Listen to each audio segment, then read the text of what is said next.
Ternyata nasib Godai Yusuke tidak diketahui. Dengan kata lain, di ending Kamen Rider Kuga yang kita ketahui itu adalah palsu.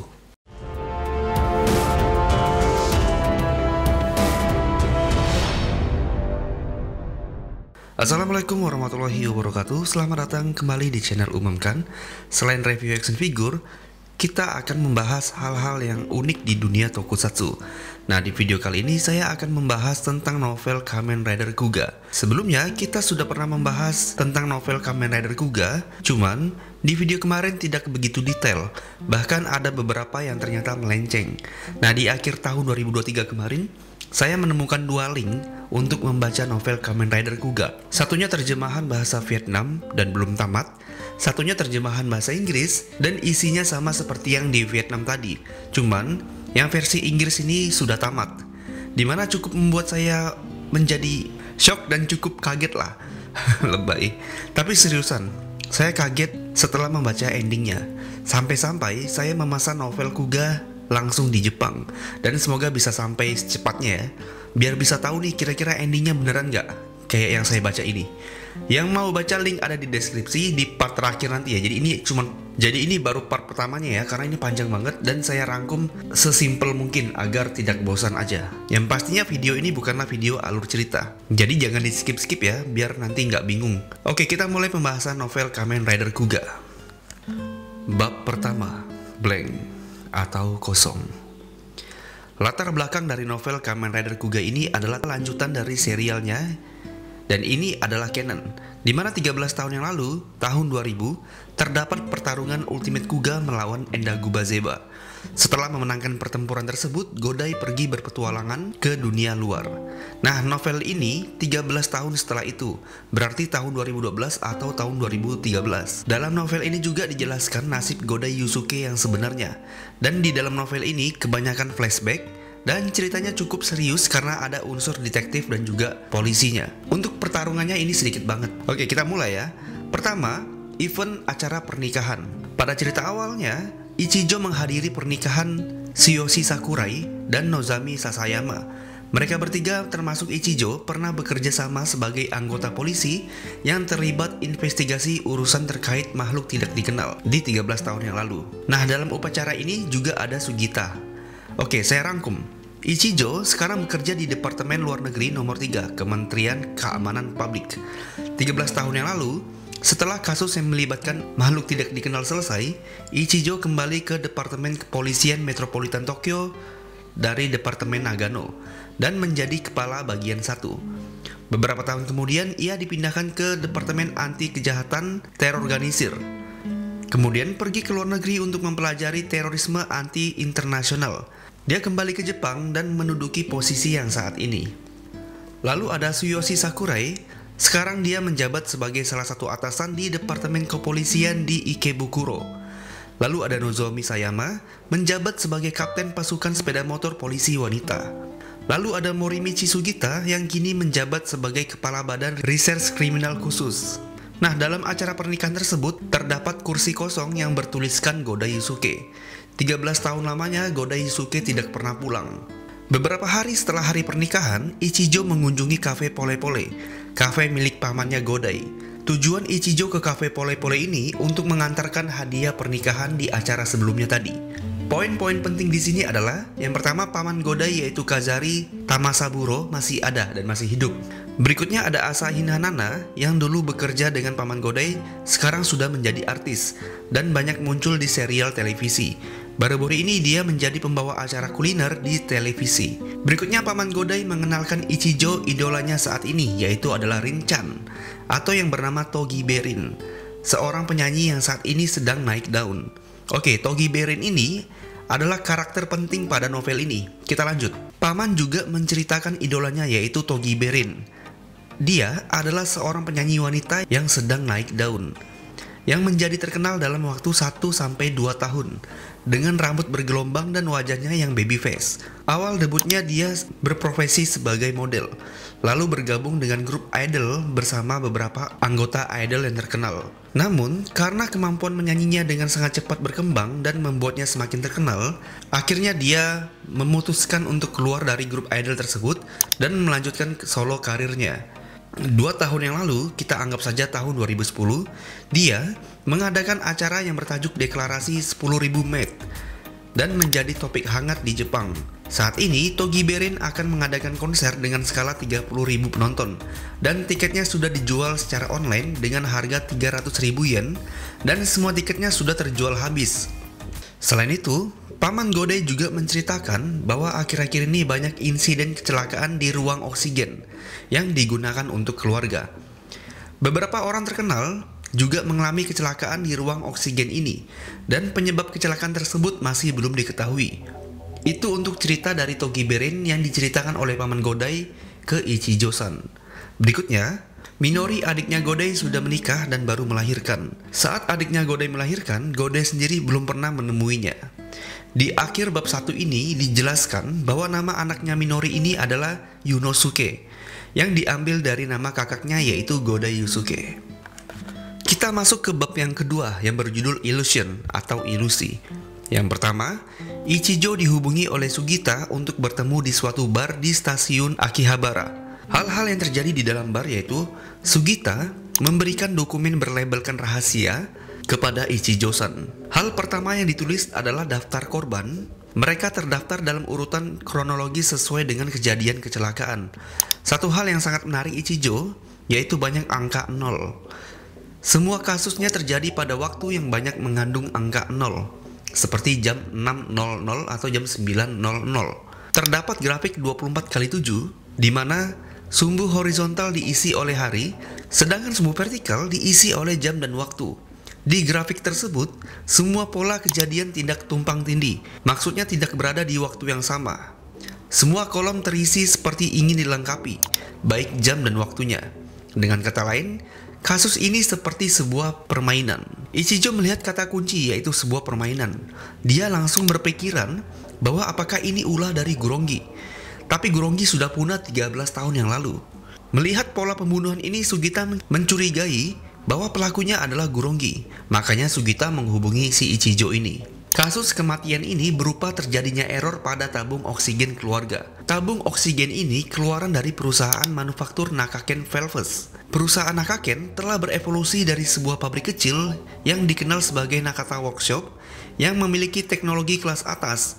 Mereka adalah pemasok utama untuk katup mengenai sistem pembangunan kapsul oksigen.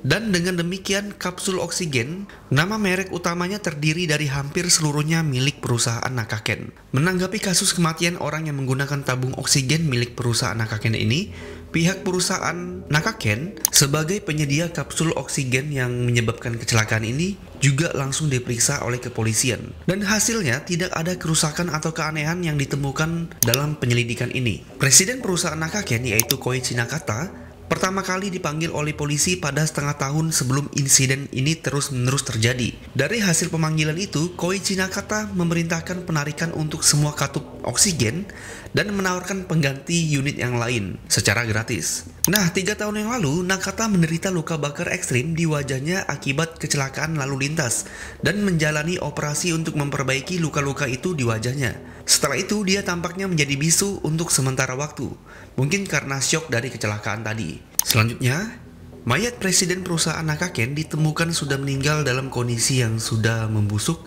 dan seperti sudah lama banget dia meninggalnya. Kecurigaan pertama polisi terkait kasus ini, mungkin Presiden Nakaken melakukan pemrograman ulang untuk kasus ini dan mengembalikan seperti semula saat akan dilakukan pemeriksaan. Kecurigaan kedua, Nakaken bertukar tempat dengan Gurongi dalam kasus ini. Tapi kecurigaan ini tidak memiliki kecocokan. Andai kata, jika mereka bertukar tempat, tentunya kerabat dekat Nakaken akan menyadarinya. Dan Gurongi biasanya akan membunuh orang dengan wujud monsternya. Kecurigaan ketiga masih berkaitan dengan yang kedua. Karena Nakaken pernah mengalami kecelakaan yang membuat struktur wajahnya berubah, kemungkinan besar Gurongi memiliki kesempatan untuk bertukar tempat dengannya saat itu dan fokus mempelajari lingkungan dan situasinya. Nah, itu dia dokumen-dokumen rahasia dari kepolisian yang berisikan kasus kematian penggunaan tabung oksigen. Nah, setelah kejadian di bar itu, Ichijo pun pulang dan dia sampai di apartemennya. Lalu, Ichijo mendapatkan pesan dari Sugita untuk membaca email. Email itu berisikan kasus kematian yang sekarang sedang marak terjadi. Isunya dikarenakan sengatan lebah. Awalnya dimulai di Kyoto, hingga pada akhirnya kejadian ini menyebar ke Aichi dan juga Gifu. Banyak orang yang menderita shock anafilaksis dengan sebanyak 9 orang meninggal dalam satu hari. Mereka seperti terkena suntikan racun yang menyebabkan sejumlah besar reaksi alergi. Buat yang belum tahu, anafilaksis ini itu adalah suatu reaksi alergi di mana gejalanya itu seperti ruam kulit, mual, bahkan sampai kesulitan bernafas. Oke, kita lanjut. Hingga saat ini, korban terdiri dari sekitar 5% orang berusia 30 tahun dan lebih muda. Karena kejadian ini, Departemen Yurisdiksi meminta untuk mengevaluasi kembali unsur-unsur yang mencurigakan. Informasi dari seorang dokter di Departemen Meito Nagoya yang telah memeriksa salah satu korban, penemuan kecilnya menyebabkan perkembangan kasus ini menjadi tidak terduga. Korban ditinggalkan dengan hanya satu luka di bagian depan lengan kanan, dengan jaringan beberapa hewan yang melekat pada lubang tersebut. Secara umum, lebah tidak meninggalkan sengat mereka setelah serangan mereka. Sugita berhasil melacak 4 korban sebelum mereka dikremasi. Jaringan yang sama ditemukan pada masing-masing dari mereka. Sampel jaringan dibawa ke fasilitas penelitian di kota Aichi untuk dipelajari. Dan hasilnya membuat kasus ini menjadi lebih misterius lagi. Karena jaringan hewan tersebut teridentifikasi milik hewan yang bernama Margiltur atau jenis ubur-ubur. Nah, di sini Ichijo menyadari hal-hal yang janggal. Pertama, ini bukanlah musim yang cocok untuk pergi ke pantai. Kedua, Prefektur Gifu adalah kota yang sangat jauh dari laut. Yang ketiga, sangat tidak mungkin terdapat ubur-ubur di darat, apalagi jauh dari laut. Yang keempat, sengatan ubur-ubur tidak akan membunuh manusia. Setelah mencerna kasus ini, Ichijo menjadi teringat dengan senyuman dingin seorang wanita dari 13 tahun yang lalu. Dengan tato mawar di dahinya, dia ditunjuk sebagai makhluk tidak dikenal nomor B1. Ichijo teringat dengan kata-katanya, yaitu Linto sudah berubah. Kata-kata ini tersirat seakan-akan dia menyebutkan bahwa manusia telah tumbuh menjadi sama dengan Gurongi. Itu sama dengan mengatakan bahwa manusia telah tumbuh untuk berpartisipasi dalam permainan Gegeru. Keesokan harinya, Ichijo berada di Divisi 4 Departemen Investigasi untuk menunggu kedatangan Sugita. Di sana Ichijo melihat para polisi atau tim investigasi sedang rapat tentang kasus minuman yang bernama Lionel. Tak lama dari itu, Sugita datang dan memperkenalkan seseorang yang akan menjadi tim Ichijo untuk menyelidiki kasus ini. Dia adalah polisi wanita yang berbakat dan menjadi andalan di Departemen Investigasi. Wanita itu tidak asing. Dia adalah Mika Natsume. Ya, Mika Natsume menjadi polwan dan ditugaskan di Divisi 4 Departemen Investigasi Khusus Bagian 1. Dia yang akan menjadi partner Ichijo untuk menangani kasus kematian yang sudah dibahas tadi. Oke, catatan penting, Mika di sini sudah berumur 27 tahun. 5 tahun yang lalu, Mika Natsume bergabung di kepolisian. Mika melihat Ichijo tapi tidak memiliki kesempatan untuk menyapanya. Oke, keesokan harinya, Mika dan Ichijo pergi ke Prefektur Gifu untuk menyelidiki kematian orang-orang yang terkena sengatan ubur-ubur tadi. Para korban yang dikunjungi seperti Kyo Watarai, umur 74 tahun. Seorang ibu rumah tangga biasa dengan rutinitas di sekitar rumah. Kematiannya sangat tiba-tiba. Ibu ini melakukan aktivitas seperti biasa, dan saat makan siang dia mulai gatal-gatal dan wajahnya mulai terkelupas setelah dia mengalami kesulitan bernapas. Korban yang tersisa dan sudah diselidiki semuanya laki-laki, dengan 4 berusia 20 tahun, 3 berusia 30 tahun, dan 1 di usia 40 tahun. Para korban berusia 20 dan 30 tahun semuanya belum menikah. Oke, nama-nama korbannya seperti ini. Korban pertama yaitu adalah Yoichi Akashi. Korban kedua adalah Soudai Aoyama. Korban ketiga adalah Tauro Kimura. Korban keempat adalah Mitsuki Ariga.